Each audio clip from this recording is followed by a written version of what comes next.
use her chances and, push me. So yeah, for sure she deserves to win this match. Her being a lefty didn't surprise me, but for sure, she went all in, and she made this return in and pretty long, so it wasn't easy to hit it back, I've improved a lot. So I think just being, I've always believed in myself. I've always believed that I could do it, but Everyone thought they understood how power worked in professional tennis, until something happened that made the entire sport feel unstable overnight. A result so shocking, so deeply unsettling, that analysts are still trying to explain whether they actually witnessed a breakthrough, or the beginning of something far more dangerous. Because this wasn't just an upset. Upsets happen. This was a collapse of certainty. A moment where dominance didn't slowly fade. It was abruptly challenged, exposed, and forced into survival mode by someone no one had truly prepared for. And here's the part that should make every top player uneasy. This didn't look accidental. It looked intentional, calculated, almost inevitable. For years, the hierarchy of women's tennis felt locked, predictable, controlled by forces too strong to disrupt. But in one match, that illusion cracked. And once a system shows weakness, it never feels invincible again. The question is no longer, how did this happen? The real question is far more unsettling. What if this is only the first sign of a shift that can't be stopped? Because what unfolded on that court wasn't just a victory. It felt like a warning. And once you understand what really happened, you may never look at the balance of power in tennis the same way again. To understand why that moment felt so disturbing, you first have to understand the force it challenged. Iga Świątek wasn't just winning matches. She was controlling reality on the court. Opponents didn't simply lose to her. They unraveled. Her game wasn't built to compete. It was built to suffocate. Relentless topspin kicking viciously off the surface. Precision that pushed players meters behind the baseline. Pressure that tightened around them, point after point, until decision-making itself began to collapse. Facing her wasn't just physical. It was psychological exposure. Players walked in with strategies and walked out, questioning their own level, their own confidence, sometimes even their identity as competitors. And that's what made her dominance so terrifying. Speaking of Rafa, tell us about your time at the Rafa Nadal Academy. How old were you when you went there, and what's that been like for you? yeah, I've been there since I was 13, so it's been quite a while, and I've built so many long-lasting relationships there, and I love it there, and hence why I'm still there. But I just think it's a great place, so sentimental for me because I've spent all my teenage years there, and yeah, I think it was just a great experience growing up. Yeah. Speaking of when you were a teenager, another great result in your career was when you won the US Open Juniors, and that's... It felt permanent, predictable, structured, like a system that had already solved every possible threat before it appeared. The tour didn't just see her as number one, it saw her as inevitable. Beating her required perfection, sustained under suffocating pressure, something almost no one could maintain long enough to matter. Which is why what happened next didn't just look surprising, it looked unnatural. Because when something built to control everything suddenly looks vulnerable, it forces one chilling thought into everyone's mind. Was that dominance ever as untouchable as it seemed? But here's where everything becomes unsettling. Because while most players step onto the court against Iga Świątek, hoping to survive long enough to compete, Alexandra Ayala walked in with something far more dangerous: intention. She didn't arrive reacting to the moment. She arrived prepared to control it.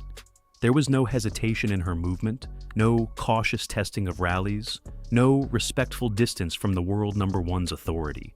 Instead, every step she took carried the quiet confidence of someone who had already solved the puzzle in her mind. While others tried to endure the storm, she stepped forward like she had been waiting for it. And that changes everything, because playing to survive creates defense, but playing to disrupt creates pressure. And pressure is the one force that can fracture dominance. She didn't treat the match like an opportunity. She treated it like an operation. Every rally felt premeditated, every decision sharpened by belief, every shot carrying a message that grew louder with each exchange. You are not in control today. And the most chilling part wasn't the aggression. It was the calmness behind it. No emotional spikes, no visible doubt, no sense of overwhelming stage fright. Just a steady, predatory patience, like she wasn't trying to prove she belonged. She was waiting for the exact moment to take something that had always seemed untouchable. And when an underdog stops reacting and starts hunting, the entire balance of power begins to shift. What followed wasn't just resistance, it was a tactical ambush unfolding in real time, the kind that doesn't look violent at first glance, but slowly dismantles structure piece by piece until collapse becomes unavoidable.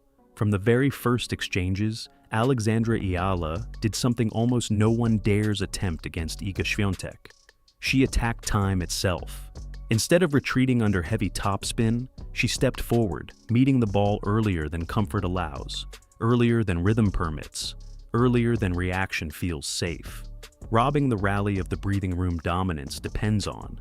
That single adjustment sounds small, but at the highest level of tennis, fractions of seconds decide control, and suddenly the player who normally dictates tempo found herself rushed, compressed, denied the space needed to construct pressure.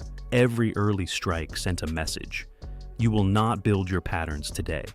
And then came the geometry, the quiet, ruthless exploitation of angles that stretched the court into uncomfortable territory, forcing movement that disrupted balance, opening lanes that should never exist against a player known for positional perfection.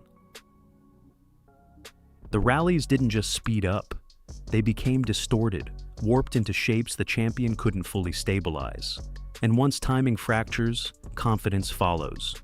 You could feel it spreading, not panic yet, but disturbance. The subtle awareness that something fundamental wasn't behaving as expected. That's the moment matches become psychological, because when control slips, the mind begins searching for certainty. And if certainty doesn't return quickly, pressure multiplies. The champion pushed back harder, increasing intensity, lengthening exchanges, testing endurance, probing for emotional cracks, the standard method of restoring order. This is where most challengers fold, where adrenaline spikes too high, where decision-making blurs, where belief erodes under sustained resistance. But nothing about this resistance looked temporary. The teenager didn't rush, didn't overhit, didn't chase reckless winners to prove courage. She absorbed pressure with stillness, like she had rehearsed the emotional weight long before the first serve. And that composure wasn't accidental, it was engineered. Because long before this match, long before global attention, long before expectations grew heavy, her mindset had been forged inside the relentless discipline of the Rafa Nadal Academy. A place outsiders imagine as opportunity, but insiders understand as transformation through discomfort. There, repetition is not just physical, it is psychological conditioning, an environment that strips away emotional excess until response becomes controlled, deliberate, resilient under fatigue and stress. Training there doesn't simply sharpen strokes. It recalibrates tolerance for pressure, teaching athletes to exist inside intensity without reacting to it. So, when momentum threatened to swing, when the champion surged with the authority that has broken countless opponents before, the response wasn't fear, it was stability. No visible doubt, no frantic energy, just sustained execution under escalating stakes. And that's when the atmosphere began to change. Not gradually, but perceptibly, like a crowd. Get in with as much gratitude as I possibly can, because I know not a lot of players are able to have this platform, and it's a blessing to have this support behind me. So yeah, I won't say that it comes without any pressure at all, but what I do is I just try to focus on what I need to do on court, how I can work to the best of my ability, and I know that I'll perform to the The crowd sensing something historically fragile unfolding. Spectators who arrived expecting hierarchy suddenly felt uncertainty ripple through the stadium. Every extended rally carried tension, not just about who would win the point, but about what the outcome meant. Because the longer resistance held, the more a terrifying possibility grew louder. What if dominance could be structurally challenged? What if inevitability was only an illusion maintained by repetition? The realization didn't arrive with one dramatic winner. It accumulated point by point until belief shifted collectively. The champion wasn't simply facing opposition. She was confronting persistence that refused to break. And once belief transfers from one competitor to another, matches transform into moments of historical weight. The energy feeding the underdog intensified, not just support, but recognition. Recognition that this wasn't survival. It was takeover. And when that final confirmation arrived, when resistance fully converted into triumph, the reaction wasn't just celebration, it was release, the kind that follows the collapse of something long assumed permanent. But the story didn't end with victory. That was merely the ignition point. Because the consequences of a disruption like this don't fade when the match concludes, they expand. A single breakthrough redefines perception across the entire competitive landscape. Analysts begin dissecting patterns, opponents begin studying vulnerabilities. Strategies once dismissed suddenly gain credibility. The challenger who once moved unnoticed now becomes a focal point of scrutiny, expectation, and pressure from every direction. That is the hidden cost of seismic wins.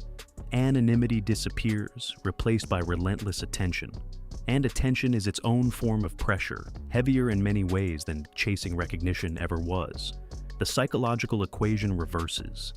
The hunter becomes the hunted. Every future match carries amplified stakes, every performance measured against the shock that introduced her to the world. Maintaining momentum becomes harder than creating it. Sustaining belief becomes more difficult than proving it once. And yet, that looming challenge is precisely what makes this moment feel less like an ending, and more like a warning signal echoing through the sport. Because when a system built on dominance shows it can be strategically disrupted, others will try. Patterns will evolve, confidence will redistribute. The balance of fear, the invisible force shaping competition, begins to reorganize. And beneath all the tactical analysis, all the emotional narratives, all the speculation about rankings and titles, one truth lingers with quiet intensity.